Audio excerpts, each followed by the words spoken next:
Driver జీవితం అంటేనే అర్థం లేదు. రోడ్డు మీదే ఉంటాం, రోడ్డు మీద తింటాం, రోడ్డు మీదే పంటాం, కానీ రోడ్డుకి అంకితం అయిపోతున్నాం అన్న.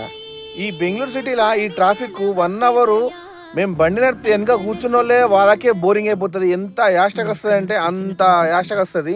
అబ్బా ఎప్పుడు రీచిద్దామని అంటారు, మరి నడిపిన పరిస్థితి ఏంది? అట్లా డే అండ్ నైట్ నడిపేటప్పుడు కొన్ని వందల మంది ఉన్నారు టాక్సీ డ్రైవర్లు. వాళ్ళ ఇంటి పరిస్థితి బాగలేక డే నైట్ నడిపి ఇంటికి పోయే పరిస్థితి కూడా ఉండదు వాళ్ళకు. అందుకోసమే రోడ్ సైడ్కు కొద్దిగా బండి వేసుకొని పడుకుందాం అనుకుంటే దేవుడు విచిత్రం విధి. ఈ వెదర్ బాగలేదని ఏసీ వేసుకొని వండుకుంటే మాత్రము ఏసీ లోపల చనిపోయిండు. అందరూ డ్రైవర్ అంటారు భయ్. అందరూ వాళ్ళ పరిస్థితిని బట్టి వాళ్ళ ఉదయం ఎంచుకుంటారు భయ్. అందరు మనుషులేమే కదా, నీకోసం రక్తం వస్తుంది, నా కోసం రక్తం వస్తుంది, ఏం పాలు రావు కదనా. వాళ్ళ ఆర్థిక పరిస్థితిని బట్టి వాళ్ళు మారుతారు.